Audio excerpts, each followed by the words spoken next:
Hello दोस्तों, नमस्कार। आप सभी का स्वागत है आपके अपने यूट्यूब चैनल एक्सेस एकेडमी पर। साथियों, आप सभी लोगों के सीटेट एग्जाम 2022-23 की बेहतर तैयारी के लिए आज से हम आप सभी लोगों के लिए सीडीपी अर्थात बाल विकास शिक्षण शास्त्र के प्रीवियस ईयर क्वेश्चंस की वीडियो सीरीज शुरू कर रहे हैं। उसी क्रम में आज का ये पहला वीडियो है और इस वीडियो सीरीज में हम सीडीपी के क्वेश्चंस को हल करने की ट्रिक भी आप सभी लोगों के साथ साथ साथ शेयर करते हुए चलेंगे। ये वीडियो सीरीज आप सभी लोगों के सीटेट एग्जाम में बेहतर स्कोर करने में मदद करने वाली है, क्योंकि आप सभी लोग जानते हैं सीटेट एग्जाम में मोस्टली क्वेश्चंस रिपीटेड क्वेश्चंस होते हैं। तो आप सभी लोगों से निवेदन है, वीडियो अंत तक देखें और वीडियो को लाइक करें, दोस्तों में शेयर करें और चैनल को सब्सक्राइब करके बेल आइकन जरूर दबाएं। तो आइए साथियों, देखते हैं आज का वीडियो और सीडीपी के महत्वपूर्ण प्रीवियस ईयर के 30 महत्वपूर्ण प्रश्नों को। तो क्वेश्चन नंबर 1 देखते हैं। क्वेश्चन नंबर 1 है, आनुवंशिकता और पर्यावरण की भूमिका के बारे में निम्नलिखित में से कौन सा कथन सत्य है? ऑप्शन ए, विकास के कुछ पहलू आनुवंशिकता और कुछ अन्य पर्यावरण से अधिक प्रभावित होते हैं। ऑप्शन बी है, सीखने और प्रदर्शन करने की एक बच्चे की क्षमता जीनों द्वारा पूरी तरह से निर्धारित की जाती है। और ऑप्शन सी है, अच्छी देखभाल और पौष्टिक आहार बच्चे के किसी भी जन्मजात विकार को दूर कर सकता है। और ऑप्शन नंबर डी है, पर्यावरण केवल बच्चे के भाषा विकास में महत्वपूर्ण भूमिका निभाता है।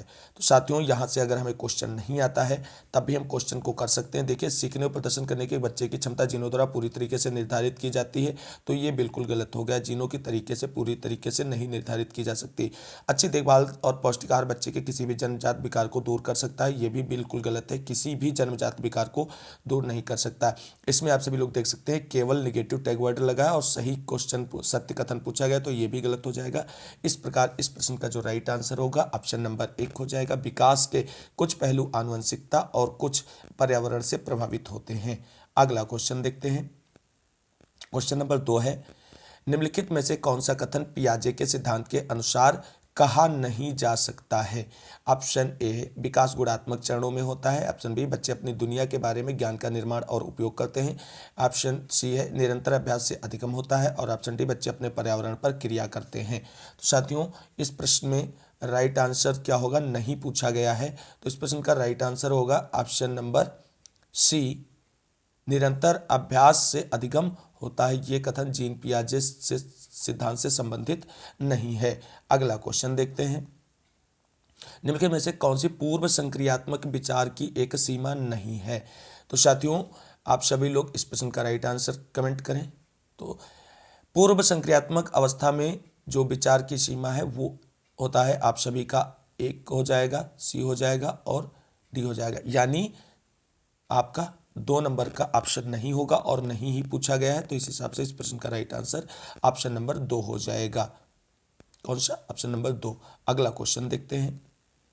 क्वेश्चन नंबर 4 है, डैश डैश के अलावा निम्नलिखित कारणों से खेल युवा बच्चों के विकास में एक महत्वपूर्ण भूमिका निभाता है। तो वह अपने शरीर पर निपुणता प्रदान करते हैं। तो साथियों, बिल्कुल गलत हो जाएगा, शरीर पर निपुणता नहीं प्राप्त करते हैं। और ऑप्शन बी है, यह इंद्रियों को उत्तेजित करता है। ये तो बिल्कुल निगेटिव पॉइंट है, भी गलत हो गया। ऑप्शन सी, यह समय बिताने का एक सुखद तरीका है, सही हो सकता है। अगला देख लेते हैं। वह नए कौशल हासिल करते हैं और सीखते हैं कि उन्हें कब उपयोग किया जाए। तो साथियों, 4 के लिए राइट आंसर आपका ऑप्शन नंबर सी हो जाएगा, यानी ये भी गलत हो गया। अगला क्वेश्चन देखते हैं। क्वेश्चन नंबर 5 है, निम्नलिखित में से कौन सा प्रश्न बच्चों को गंभीर रूप से सोचने के लिए आमंत्रित करता है? ऑप्शन ए, क्या आप इसका उत्तर जानते हैं? ऑप्शन बी, सही जवाब क्या है? ऑप्शन 3 है, क्या आप इसी तरह की स्थिति के बारे में सोच सकते हैं? और ऑप्शन डी, विभिन्न तरीकों से हम इसे कैसे हल कर सकते हैं? तो 5 के लिए राइट आंसर होगा ऑप्शन नंबर डी, विभिन्न तरीकों से हम इसे कैसे हल कर सकते हैं, क्योंकि ये बच्चे की क्रिएटिविटी क्षमता को बढ़ाने वाला क्वेश्चन है, इसीलिए ये सही है। और ये आप सभी लोग जानते हैं यस या नो टाइप का क्वेश्चन होगा और ये आपका एमसीक्यू टाइप का क्वेश्चन होगा, इसीलिए तीनों गलत हो जाते हैं। अब देखते हैं अगला क्वेश्चन।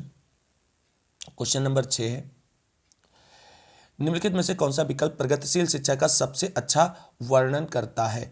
ऑप्शन ए, करके सीखना, परियोजना विधि, सहयोग से सीखना। ऑप्शन बी है, थीमेटिक इकाइयाँ, नियमित इकाई परीक्षण। तो इसमें नियमित इकाई परीक्षण नहीं होना चाहिए, बिल्कुल गलत हो जाएगा। सी है व्यक्तिगत अधिगम क्षमता समूह बनाना, छात्रों की लेबलिंग नहीं करनी होती हमें छात्रों की। अगला क्वेश्चन है परियोजना विधि, क्षमता समूह बनाना, रैंकिंग भी हम लोगों को नहीं करनी है। इस हिसाब से इस प्रश्न का राइट आंसर ऑप्शन 1 हो जाएगा। करके सीखना, परियोजना विधि और सहयोग से सीखना जो है प्रगतिशील शिक्षा का सबसे अच्छा वर्णन करता है। अगला क्वेश्चन देखते हैं, प्रगतिशील शिक्षा के बारे में निम्नलिखित में से कौन सा कथन बताता है शिक्षा स्वयं ही जीवन है।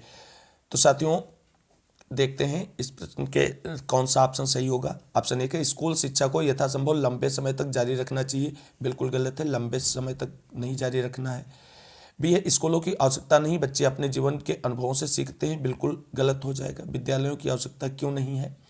क्वेश्चन नंबर सी है, ऑप्शन नंबर सी है स्कूलों में शिक्षा सामाजिक और प्राकृतिक दुनिया को प्रतिबिंबित करे, ये सही हो सकता है। और 4 है जीवन सच्चा शिक्षक है, ये बिल्कुल गलत हो जाएगा, जीवन बिल्कुल सच्चा शिक्षक नहीं हो सकता, एक अच्छा शिक्षक हो सकता है लेकिन सच्चा शिक्षक नहीं हो सकता है। तो 7 के लिए राइट आंसर होगा ऑप्शन नंबर 3, स्कूलों में शिक्षा सामाजिक और प्राकृतिक दुनिया को प्रतिबिंबित करे। अगला क्वेश्चन देखते हैं, क्वेश्चन नंबर 8 है कोहलबर्ग के सिद्धांत के योगदान के रूप में निम्नलिखित में से किसे माना जा सकता है। तो साथियों 8 ऑप्शन ए उनके सिद्धांत ने संज्ञानात्मक परिपक्वता और नैतिक परिपक्वता के बीच एक सहयोग का समर्थन किया है, हो सकता है। अगला इस सिद्धांत में विस्तृत परीक्षण प्रक्रियाएं हैं, बिल्कुल गलत है, ऐसा कुछ नहीं है। और सी नंबर ऑप्शन या नैतिक तर्क और कार्रवाई के बीच एक स्पष्ट संबंध स्थापित करता है, साथियों स्पष्ट संबंध भी नहीं स्थापित करता है। और 4 है उनका विश्वास है कि बच्चे नैतिक दार्शनिक होते, ये भी बिल्कुल गलत है। इस हिसाब से इस प्रश्न का राइट आंसर ऑप्शन नंबर 1 हो जाएगा। अगला क्वेश्चन देखते हैं, क्वेश्चन नंबर 9 है। क्वेश्चन नंबर 9 है निकटवर्ती विकास का क्षेत्र संदर्भित करता है, किसे संदर्भित करता है। ऑप्शन ए उस चरण को जब अधिकतम विकास संभव हो, ये तो बिल्कुल गलत हो गया। और ऑप्शन बी उस विकासात्मक चरण को जब बच्चा सीखने की पूरी जिम्मेदारी लेता है, ये भी बिल्कुल गलत हो गया। और तीसरा देखते हैं एक संदर्भ को जिसमें बच्चे सहयोग के सही स्तर के साथ कोई कार्य लगभग स्वयं कर सकते हैं। और डी है उस सीखने के बिंदु को जब सहयोग वापस लिया जा सकता है, ये भी बिल्कुल गलत है। इस हिसाब से इस प्रश्न का राइट आंसर ऑप्शन नंबर 3 हो जाएगा। अगला क्वेश्चन देखते हैं,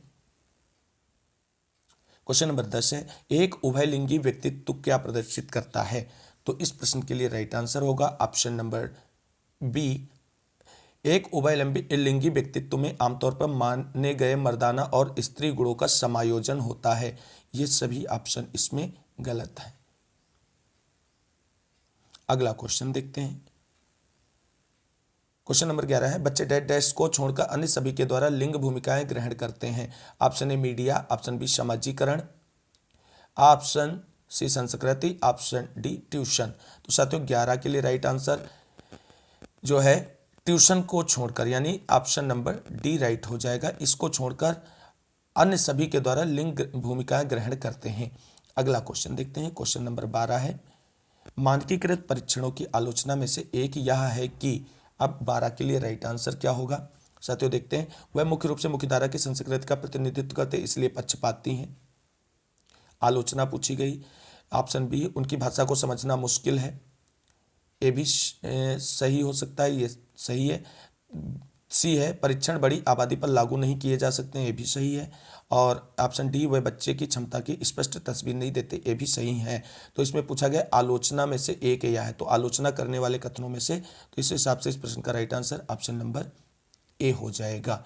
अगला क्वेश्चन देखते हैं, क्वेश्चन नंबर 13 है एकाधिक बुद्धिमानी का सिद्धांत कहता है कि ऑप्शन ए बुद्धि तेजी से बढ़ाई जा सकती है, ऑप्शन बी बुद्धि कई प्रकार की हो सकती है, ऑप्शन सी पेपर पेंसिल परीक्षण सहायक नहीं है, ऑप्शन डी प्रभावी अध्यापन के द्वारा बुद्धि बढ़ाई जा सकती है।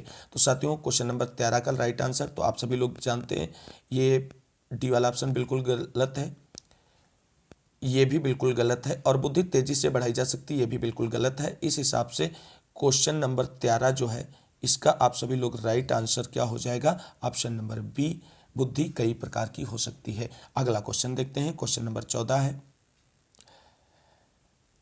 शिक्षक सीखने के लिए मूल्यांकन और सीखने के मूल्यांकन दोनों का उपयोग कर सकते हैं, कब कर सकते हैं। तो 14 के लिए right answer option number A होगा, बच्चों की प्रगति और उपलब्धि स्तर को जानने में। अब ये ऑप्शन क्यों गलत हो गया, बच्चों को सीखने की जरूरतों को जानने में और तदनुसार शिक्षा रणनीति का चयन करने में। तो और सी हो गया। आवधिक अंतरालों पर बच्चे के प्रदर्शन का आकलन करना, उसके प्रदर्शन को प्रमाणित करने, तो प्रमाणित करने वाली बात तो बिल्कुल गलत हो जाती है। और डी है बच्चों की प्रगति की निगरानी करने और उनके सीखने के अंतराल को भरने के लिए उचित लक्ष्य निर्धारित करने में, ये भी गलत हो गया। तो ये बच्चों की प्रगति और उपलब्धि स्तर को जानने में कर सकते हैं। अगला क्वेश्चन देखते हैं, क्वेश्चन नंबर 15 है। क्वेश्चन 15 है, निम्नलिखित में से कौन सा सतत और व्यापक मूल्यांकन से संबंधित नहीं है? तो साथियों 15 के लिए राइट आंसर हो जाएगा ऑप्शन नंबर डी, या बच्चों को धीमे, खराब या बुद्धिमान के रूप में चिन्हित करने में उपयोगी होता है। तो ये ऑप्शन नहीं है, क्योंकि ये जो है सतत और व्यापक मूल्यांकन से संबंधित है सारे पक्ष, और ये नहीं संबंधित और नहीं ही पूछा गया, इसलिए इस प्रश्न का राइट आंसर ऑप्शन नंबर 4 हो जाएगा। क्वेश्चन नंबर 16 है, बच्चों में प्रतिभाशालिता डैश के कारण हो सकती है, किस कारण से हो सकती है? तो 16 के लिए राइट आंसर क्या होगा? ऑप्शन नंबर ए, आनुवंशिकता और वातावरण के बीच एक अंतः क्रिया के रूप में हो सकती है। एक संसाधन समृद्ध वातावरण से नहीं हो सकती है। सफल माता पिता से बिल्कुल भी नहीं हो सकती। एक अनुशासित दिनचर्या, इससे भी प्रतिभाशालिता नहीं हो सकती। इसलिए इस प्रश्न का राइट आंसर ऑप्शन नंबर 1 होगा। क्वेश्चन नंबर 17 देखते हैं, सामाजिक आर्थिक रूप से वंचित पृष्ठभूमि से आने वाले बच्चों को कक्षा के माहौल की आवश्यकता होती है, जो है उन्हें अच्छा व्यवहार सिखाया जाए, केवल अच्छा व्यवहार सिखाया जाए, ऐसा नहीं होगा, गलत हो जाएगा। ऑप्शन बी है, उनके सांस्कृतिक और भाषाई ज्ञान को महत्व देता है तथा उनका उपयोग करता है। ये प्रश्न हो सकता है राइट आंसर हो ऑप्शन, उनकी भाषा के उपयोग को हतोत्साहित बिल्कुल भी नहीं करना है बच्चों को किसी भी प्रकार से। ऑप्शन डी, बच्चों को उनकी क्षमता के आधार पर वर्गीकृत भी नहीं करना है, निगेटिव वर्ड है। इस प्रकार इस प्रश्न का राइट आंसर ऑप्शन नंबर 2 हो जाएगा। क्वेश्चन नंबर 18 है, कक्षा में सृजनात्मक और प्रतिभाशाली बच्चों के लिए आवश्यक हस्तक्षेप निर्भर करता है, किस पर निर्भर करता है? तो 18 के लिए राइट आंसर हो जाएगा ऑप्शन नंबर 1, शिक्षक द्वारा अनुकूलित और प्रेरक निर्देशक तरीकों के उपयोग करने पर। उन्हें अतिरिक्त समय दिए जाने पर बिल्कुल भी नहीं करेगा। उनके प्रति स्नेही होने, ये भी नहीं करेगा। उन्हें अन्य बच्चों को पढ़ा, ये तो बिल्कुल भी नहीं करना है। अगला क्वेश्चन, क्वेश्चन नंबर 19 है, अति संवेदनशील बच्चों को सीखने में मदद करने के लिए निम्नलिखित में से कौन सा तरीका उपयुक्त तरीका नहीं है? तो नहीं है पूछा गया है, तो 19 के लिए राइट आंसर हो जाएगा ऑप्शन नंबर डी, बेचैन होने पर अक्सर उन्हें फटकार लगाना, ये उचित तरीका नहीं। बाकी एक कार्य को छोटे प्रबंधनीय खंडों में तोड़ना, ये बिल्कुल सही है। अधिगम के वैकल्पिक तरीकों की पेशकश बिल्कुल सही। उनके दैनिक कार्यक्रम में शारीरिक गतिविधि का समावेश बिल्कुल सही, ये वाला बिल्कुल गलत है और नहीं पूछा गया है, तो जिसमें नेगेटिव वर्ड होगा वही सही हो जाएगा। अगला क्वेश्चन, क्वेश्चन नंबर 20 देखते हैं, अलग अलग सोच वाले पैटर्न उन बच्चों की पहचान करते हैं जो होते हैं, किस प्रकार के होते हैं? ऑप्शन ए विकलांग, option b dyslexic, option c सृजनात्मक और ऑप्शन डी प्रतिस्थायी। तो 20 के लिए right answer option number c होगा, सृजनात्मक। अगला क्वेश्चन, क्वेश्चन नंबर 21 है, निम्नलिखित में से कौन सा शिक्षक द्वारा कक्षा में बच्चों के लिए समस्या हल करने के तरीकों का वर्णन नहीं कर सकता है? तो साथियों 21 के लिए राइट आंसर होगा ऑप्शन नंबर डी, अभिसरण उत्तरों वाले प्रश्न पूछना, ये बिल्कुल गलत है। और नहीं जब लगा होता है तो निगेटिव टैग वर्ड वाला ही क्वेश्चन सही होता है। इसमें सोच विचार परीक्षण और विभिन्न उत्तरों जैसे शब्दावली का प्रयोग करना बिल्कुल सही है। कुछ हल करते समय गलतियों को करने के प्रति ईमानदार रहना बिल्कुल सही है। और किसी विषय समस्या को हल करने के बारे में अपनी विचार प्रक्रियाओं पर चर्चा करना बिल्कुल सही है। और नहीं पूछा गया तो जो गलत है उसी को सही करना होता है। अगला क्वेश्चन, क्वेश्चन नंबर 22 है, निम्नलिखित में से कौन सा एक संवेग है? ऑप्शन ए स्मृति, ऑप्शन बी डर, ऑप्शन सी ध्यान और ऑप्शन डी उत्तेजना। तो 22 के लिए राइट आंसर हो जाएगा ऑप्शन नंबर बी, डर एक संवेग है। अगला क्वेश्चन देखते हैं, क्वेश्चन नंबर 23 है, एक 3 साल का बच्चा बताता है कि दूध बूथ पर एक मशीन द्वारा दूध का उत्पादन होता है। निम्नलिखित में से कौन सा बच्चे की समझ का सबसे अच्छा स्पष्टीकरण प्रदान करता है? सबसे अच्छा पूछा गया है साथियों। तो 23 के लिए राइट आंसर आप सभी लोग जानते हैं ऑप्शन नंबर बी हो जाएगा। बच्चे का जवाब दूध बूथ से दूध खरीदने के अपने अनुभव पर आधारित है। बच्चे ने ये नहीं देखा, निगेटिव हो गया, बिल्कुल गलत। बच्चे का मतलब ये भी निगेटिव हो गया। और बच्चे को दुनिया का बहुत सीमित, ये सीमित शब्द लग गया, ये भी गलत हो गया। इसलिए right answer option number b हो जाएगा।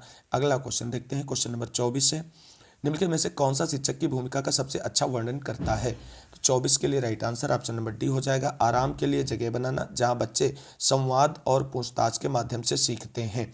अब देखो इसमें तो ये क्यों नहीं हुआ, दोहराने वाला नेगेटिव टैग वर्ड लगा है, तो ये गलत हो गया।